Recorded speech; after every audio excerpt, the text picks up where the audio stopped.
Hello नमस्कार साथियों, स्वागत करते हैं आप सभी का हमारे यूट्यूब चैनल निश्चय एकेडमी पर। दोस्तों, आज के इस वीडियो में हम डिस्कस करने वाले हैं 11 अक्टूबर के महत्वपूर्ण करंट अफेयर्स को। तो दोस्तों, वीडियो में लास्ट तक बने रहिएगा क्योंकि ये वीडियो आपके आने वाले सभी एग्जाम्स के लिए बहुत ज़्यादा इंपॉर्टेंट होने वाला है। तो चलिए दोस्तों, शुरुआत करते हैं आज के इस वीडियो की। और सबसे पहले यहाँ पर हमारा पहला क्वेश्चन डिस्कस कर लेते हैं। पहला क्वेश्चन यहाँ पर हमारा दिया गया है कि सेंट्रल बैंक डिजिटल करेंसी यानी कि सीबीडीसी पर जारी कॉन्सेप्ट पेपर के बारे में निम्नलिखित में से कौन सा कथन सही है। तो जो कथन सही है वह हमें यहाँ पर बताना है। चार ऑप्शन है। कॉन्सेप्ट पेपर का मुख्य उद्देश्य क्रिप्टो करेंसी के बारे में जागरूकता पैदा करना है। दूसरा ऑप्शन है दोस्तों आपका यहाँ पर कि भारतीय रिजर्व बैंक ने हाल ही में central bank digital currency CBDC पर एक कॉन्सेप्ट पेपर जारी किया है। तो दोस्तों, कौन सा कथन जो है यहाँ पर राइट है। चार ऑप्शन है। केवल ए, केवल दो, ए और बी दोनों, या इनमें से कोई नहीं। तो दोस्तों, राइट आंसर जो है आपका यहाँ पर निकल कर आता है वह आता है यहाँ पर आपका ऑप्शन बी, यानी कि केवल दो। तो जो 2 नंबर का कथन है वह हमारा यहाँ पर राइट आंसर है कि हाल ही में भारतीय रिजर्व बैंक ने यानी कि आरबीआई ने, जो कि हमारे भारत का एक सेंट्रल बैंक है या भारत का एक केंद्रीय बैंक है, उसके द्वारा सेंट्रल बैंक डिजिटल करेंसी यानी कि सीबीडीसी पर एक कॉन्सेप्ट पेपर आपके जारी किए गए हैं। तो यह अपने आप में यहाँ पर इंपॉर्टेंट बनता है। चलिए, इससे जुड़ी कुछ महत्वपूर्ण जानकारी यहाँ पर हम देख लेते हैं। तो भारतीय रिजर्व बैंक ने सेंट्रल बैंक डिजिटल करेंसी यानी कि सीबीडीसी पर एक कॉन्सेप्ट जारी किया है। इस कॉन्सेप्ट को जारी करने का उद्देश्य डिजिटल रुपए के बारे में जागरूकता पैदा करना इसको जारी करने का मुख्य उद्देश्य है। यह भारत में डिजिटल मुद्रा जारी करने के उद्देश्यों, विकल्पों, लाभों और जोखिमों की व्याख्या आपका यहाँ पर करता है। तो सीधा सीधा क्वेश्चन आएगा कि हाल ही में आरबीआई ने जो है आपका सेंट्रल बैंक डिजिटल करेंसी यानी कि सीबीडीसी पर एक कॉन्सेप्ट पेपर जारी किया है। तो इस प्रकार के अगर कथन वाले क्वेश्चन आते हैं तो ऑप्शन बी हमारा यहाँ पर राइट आंसर होगा। चलिए दोस्तों, अगला क्वेश्चन यहाँ पर देख लेते हैं जो कि हमारा दूसरे नंबर का क्वेश्चन है। क्वेश्चन है दोस्तों यहाँ पर कि पर्यावरण मंत्रालय ने कूनो राष्ट्रीय उद्यान, जो कि आपका मध्य प्रदेश के में स्थित है, की निगरानी के लिए 9 सदस्यीय टास्क फोर्स का गठन किया है। तो देखिए, जो कूनो राष्ट्रीय उद्यान है यहाँ पर एक 9 सदस्यीय टास्क फोर्स का गठन किया गया है। तो इस टास्क फोर्स को गठित करने का क्या उद्देश्य है या किसके लिए इसका जो है आपका यहाँ पर गठन किया गया है। चार ऑप्शन है। चीते के लिए, हाथी की निगरानी के लिए, बाघों की निगरानी के लिए, या फिर शेर की निगरानी के लिए। तो दोस्तों, ऑप्शन ए जो है आपका यहाँ पर राइट आंसर बनता है। चीतों की निगरानी के लिए हाल ही में राष्ट्रीय उद्यान यानी कि आपका जो कूनो राष्ट्रीय उद्यान है यहाँ पर दोस्तों आपका क्या किया गया है, तो टास्क फोर्स का गठन यहाँ पर किया है। और किसने किया है, तो पर्यावरण मंत्रालय के द्वारा दोस्तों यहाँ पर आपका गठन किया गया है। तो यह क्वेश्चन अपने आप में यहाँ पर इंपॉर्टेंट बन जाता है। चलिए, इससे जुड़ी कुछ महत्वपूर्ण जानकारी यहाँ पर हम देख लेते हैं। तो जो भारत का पर्यावरण मंत्रालय है उसने कूनो राष्ट्रीय उद्यान में चीतों की निगरानी के लिए 9 सदस्यीय टास्क फोर्स का गठन किया है। मध्य प्रदेश के कुनो नेशनल पार्क और अन्य उपयुक्त निर्दिष्ट क्षेत्रों में चीतों को बसाए जाने की परियोजना की निगरानी 9 सदस्यीय टास्क फोर्स आपकी करेगी।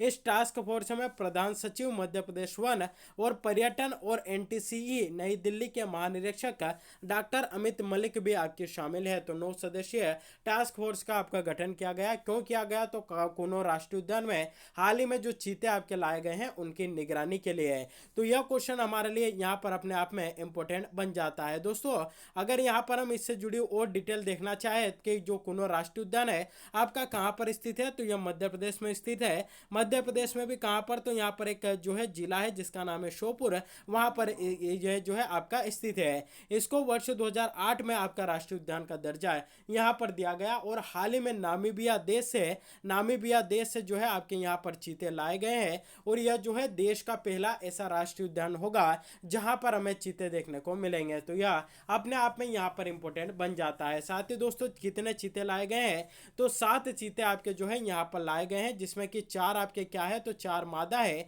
और 3 आपके यहाँ पर नर चीते हैं। तो यह अपने आप में यहाँ पर इंपॉर्टेंट बन जाता है। चलिए दोस्तों, अगला क्वेश्चन यहाँ पर हम डिस्कस कर लेते हैं। 3rd नंबर का हमारा क्वेश्चन है कि स्टार्टअप्स के लिए क्रेडिट गारंटी योजना के बारे में निम्नलिखित निम्नलिखित में से कौन सा कथन सही है? चार ऑप्शन है। उद्योग और आंतरिक व्यापार संवर्धन विभाग यानी कि DPIIT ने स्टार्टअप्स के लिए क्रेडिट गारंटी योजना की स्थापना को अधिसूचित किया है। दूसरा ऑप्शन है, दूसरा कथन हमारा यहाँ पर है कि इस योजना के तहत केवल अनुसूचित वाणिज्यिक बैंकों द्वारा ऋण गारंटी ऋण दिया जाएगा। तो दोस्तों राइट आंसर जो है आपका यहाँ पर निकल कर आता है वह है केवल ए, यानी कि ऑप्शन जो पहला कथन है हमारा यहाँ पर राइट आंसर बनता है। उद्योग और आंतरिक व्यापार संवर्धन विभाग ने स्टार्टअप्स के लिए क्रेडिट गारंटी योजना की स्थापना को अधिसूचित आपका किया है। चलिए इससे जुड़े कुछ महत्वपूर्ण जानकारी यहाँ पर हम देख लेते हैं।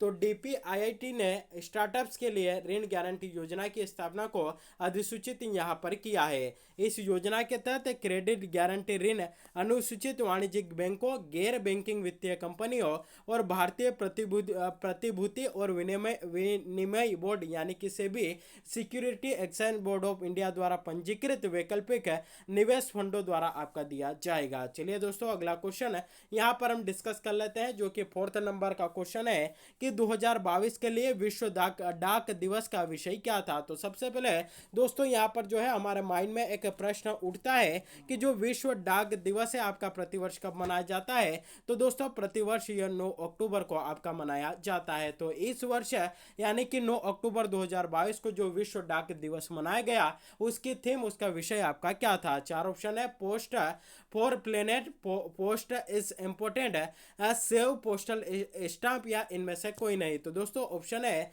पोस्ट फॉर प्लेनेट यहाँ पर हमारा राइट आंसर बन जाता है। विश्व डाक दिवस जो कि प्रतिवर्ष 9 अक्टूबर को आपका मनाया जाता है, उसका जो विषय था इस साल के लिए 2022 के वर्ष के लिए क्या था? तो पोस्ट फॉर प्लेनेट इस विषय पर इस वर्ष का जो आपका यहाँ पर विश्व डाक दिवस है वह आपका सेलिब्रेट किया गया। चलिए अगला क्वेश्चन है कि विश्व डाक दिवस हर साल कब मनाया जाता है? 9 अक्टूबर को आपका मनाया जाता है। यह 1874 में स्विट्जरलैंड में यूनिवर्सल पोस्टल यूनियन की स्थापना का प्रतीक है। विश्व डाक दिवस 2022 की थीम क्या थी? तो पोस्ट फॉर प्लेनेट वर्ष 2022 में जो है इसकी आपकी थीम रही है। चलिए दोस्तों 5th नंबर का क्वेश्चन हमारा यहाँ पर निकल कर आता है कि 8 अक्टूबर को विज्ञान और इंजीनियरिंग अनुसंधान बोर्ड यानी कि ACRB का सचिव किसे नियुक्त किया गया? चार ऑप्शन है। Doctor Akhilesh Gupta, doctor Kamlesh Singh, doctor Sandeep Verma या डॉक्टर जगदीश मिश्रा। तो दोस्तों राइट आंसर आपका यहाँ पर बनता है ऑप्शन है डॉक्टर अखिलेश गुप्ता को 8 अक्टूबर को विज्ञान और इंजीनियरिंग अनुसंधान बोर्ड ACRB का सचिव नियुक्त किया है। चलिए देख लेते हैं इनसे जुड़ी कुछ महत्वपूर्ण जानकारी। तो डॉक्टर अखिलेश गुप्ता को सचिव के रूप में ACRB का अतिरिक्त प्रभार आपका यहाँ पर दिया गया है। तो 8 अक्टूबर 2022 को विज्ञान और प्रौद्योगिकी विभाग के वरिष्ठ सलाहकार डॉक्टर अखिलेश गुप्ता को विज्ञान और इंजीनियरिंग अनुसंधान बोर्ड का सचिव आपका नियुक्त किया गया है। डॉक्टर गुप्ता ने डॉक्टर संदीप वर्मा का स्थान लिया है, जिन्होंने 7 अक्टूबर को अपना कार्यकाल यहां पर पूरा कर लिया है। तो अगर सीधा सीधा क्वेश्चन आए कि विज्ञान और इंजीनियरिंग अनुसंधान बोर्ड का हाल ही में सचिव किसे नियुक्त किया गया है? तो डॉक्टर अखिलेश गुप्ता को नियुक्त किया है। चलिए दोस्तों अगला क्वेश्चन यहाँ पर हम देख लेते हैं, जो कि 6th नंबर का हमारा क्वेश्चन है कि पंकज आडवाणी ने कोलालमपुर में 2022 में IBSF विश्व बिलियर्ड्स चैंपियनशिप विश्व मंच पर अपना कौन सा स्वर्ण पदक जीता है? चार ऑप्शन है। 25वां, 26वां, 27वां या 28वां। तो दोस्तों राइट आंसर आपका बनता है इनके द्वारा यहाँ पर अपना 25वां स्वर्ण पदक जीता गया है। ऑप्शन है यहाँ पर राइट आंसर बनता है। चलिए दोस्तों इससे जुड़ी कुछ महत्वपूर्ण जानकारी यहाँ पर देख लेते हैं। तो पंकज आडवाणी ने अपना 25वां विश्व बिलियर्ड्स खिताब जीता है। पंकज आडवाणी ने कोलालमपुर में 2022 IBSF विश्व बिलियर्ड्स चैंपियनशिप में विश्व मंच पर अपना 25वां स्वर्ण पदक जीता है। उन्होंने फाइनल में भारत के सौरव कोठारी को 4-0 से हराकर यह मेडल अपने नाम किया है। चलिए दोस्तों अगला क्वेश्चन यहाँ पर देखते हैं कि विदेश मंत्री एस जयशंकर ने किस शहर में नए भारतीय उच्चायोग चांसरी का उद्घाटन किया है? चार ऑप्शन है। ऑकलैंड, वेलिंगटन, क्राइस्ट चर्च या डुनेडिन। तो दोस्तों राइट आंसर आपका यहाँ पर बन जाता है ऑप्शन बी वेलिंगटन है। वेलिंगटन में मध्य जो हमारे भारत के विदेश सचिव है एस जयशंकर है, इन्होंने नए भारतीय उच्चायोग चांसरी का उद्घाटन आपका यहाँ पर किया गया। ऑप्शन है वेलिंगटन यहाँ पर राइट आंसर बनता है। वेलिंगटन कहाँ पर है? तो दोस्तों ये आपका न्यूजीलैंड देश के अंतर्गत स्थित है। चलिए इससे जुड़ी कुछ महत्वपूर्ण जानकारी यहाँ पर देख लेते हैं। तो विदेश मंत्री एस जयशंकर ने वेलिंगटन में नए भारतीय उच्चायोग चांसरी का उद्घाटन किया है। न्यूजीलैंड की अपनी यात्रा के दौरान एस जयशंकर ने वेलिंगटन में नए भारतीय उच्चायोग चांसरी का उद्घाटन किया है। भारत और न्यूजीलैंड की नौसेनाओं ने व्हाइट शिपिंग इंफॉर्मेशन एक्सचेंज पर भी समझौते पर हस्ताक्षर किए हैं। चलिए दोस्तों अगला क्वेश्चन यहाँ पर 8th नंबर का क्वेश्चन हम डिस्कस कर लेते हैं कि आत्मनिर्भर रक्षा उत्पादन में इंडो पैसिफिक के 12 देशों में भारत का स्थान क्या है? 4 ऑप्शन है, तीसरा, दूसरा, चौथा या पांचवा। तो दोस्तों राइट आंसर आपका बनता है ऑप्शन सी, भारत हमारा इसमें जो है चौथे स्थान पर है। तो आत्मनिर्भरता रक्षा उत्पादन में इंडो पैसिफिक के जो 12 देश है उसमें हमारे भारत का जो स्थान है वो कौन सा है? तो हमारा भारत इसमें दोस्तों आपका चौथे स्थान पर है। चलिए इससे जुड़ी कुछ महत्वपूर्ण जानकारी यहाँ पर हम देख लेते हैं। तो इंडो पैसिफिक के 12 देशों में आत्मनिर्भर रक्षा उत्पादन में भारत जो है आपका कौन से स्थान पर है? तो दोस्तों भारत आपका यहाँ पर चौथे स्थान पर है। Stockholm International Peace Research Institute यानी कि SIPRI जिसे आपका सिप्री भी यहाँ पर कहा जाता है कि एक अध्ययन के अनुसार आत्मनिर्भर रक्षा उत्पादन में चीन इंडो पैसिफिक के 12 देशों में पहले स्थान पर है। साथ ही जापान और दक्षिण कोरिया क्रमशः दूसरे और तीसरे स्थान पर है। ताइवान, ऑस्ट्रेलिया और सिंगापुर 5वें, 6ठे और 7वें स्थान पर है। तो जो इंडो पैसिफिक के 12 देश है उसमें हमारा भारत कौन से स्थान पर है? चौथे स्थान पर है। पहले स्थान पर कौन सा है? तो चीन है। दूसरे स्थान पर अगर यहाँ पर आपसे पूछा जाए कौन है तो जापान है। तीसरे स्थान पर कौन है? तो दक्षिण कोरिया, साउथ कोरिया जो है आपका कौन से स्थान पर है? तो ये आपका तीसरे स्थान पर है। चलिए दोस्तों अगला क्वेश्चन यहाँ पर हम देखते हैं जो कि हमारे 9th नंबर का क्वेश्चन है कि छत्तीसगढ़ ओलंपिक 2022-23 में कितने पारंपरिक खेलों को शामिल किया गया है? 4 ऑप्शन है, 15, 11, 14 या 13। तो दोस्तों राइट आंसर आपका यहाँ पर बनता है वह बनता है ऑप्शन सी, 14 देशों को या 14 जो पारंपरिक खेल है उनको छत्तीसगढ़ ओलंपिक 2022-23 में आपका शामिल किया गया है। चलिए इससे जुड़ी कुछ महत्वपूर्ण जानकारी यहाँ पर हम देख लेते हैं। तो मुख्यमंत्री भूपेश बघेल ने रायपुर में छत्तीसगढ़ ओलंपिक का उद्घाटन आपका किया है। मुख्यमंत्री छत्तीसगढ़ के जिनका नाम है भूपेश बघेल, इन्होंने राज्यों में खेलों को बढ़ावा देने के लिए रायपुर के बलवीर सिंह जुनेजा इंडोर स्टेडियम में छत्तीसगढ़ ओलंपिक का उद्घाटन किया है। छत्तीसगढ़ ओलंपिक 2022-23 में कुल 14 प्रकार के पारंपरिक खेलों को आपका शामिल यहाँ पर किया गया है।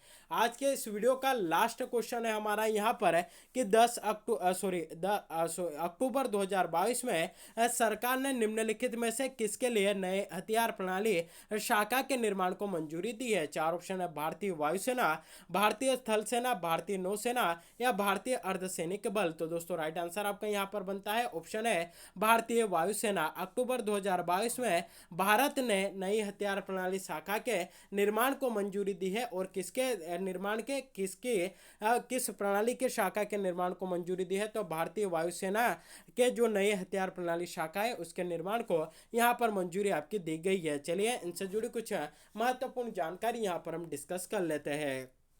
तो भारतीय सरकार ने भारतीय वायुसेना में नए हथियार प्रणाली WUS शाखा के निर्माण को मंजूरी दी है। WX शाखा में सतह से सतह पर मार करने वाली मिसाइलों, सतह से हवा में मार करने वाली मिसाइलों, दूर से संचालित विमानन और एक से अधिक चालक दल वाले विमानों में हथियार प्रणाली ऑपरेटरों की 4 विशेष धाराओं में ऑपरेटर शामिल होंगे। यह भारतीय वायुसेना की युद्ध लड़ने की क्षमता को आपकी बढ़ाएगी। तो दोस्तों इसी के साथ इसी क्वेश्चन के साथ हमारा आज का यानी कि जो 11 अक्टूबर का करंट अफेयर्स था वह आपका कंप्लीट होता है। दोस्तों अगर हमारे द्वारा परफेक्ट 10 नाम से जो करंट अफेयर्स की सीरीज स्टार्ट की गई है, यह क्वेश्चंस अगर आपको अच्छे लगते हैं, क्वेश्चन देखकर अगर आपको ऐसा लगता है कि इसी टाइप के क्वेश्चन अगर एग्जाम में आपके पूछे जाते हैं तो हमारी इस मेहनत के लिए वीडियो को लाइक जरूर करिएगा और वीडियो को अधिक से अधिक लोगों तक शेयर जरूर करिएगा ताकि अधिक से अधिक लोग इसका लाभ आपका उठा सके। तो दोस्तों आज के लिए बस इतना ही, मिलते हैं अगले वीडियो में, तब तक के लिए जय हिंद।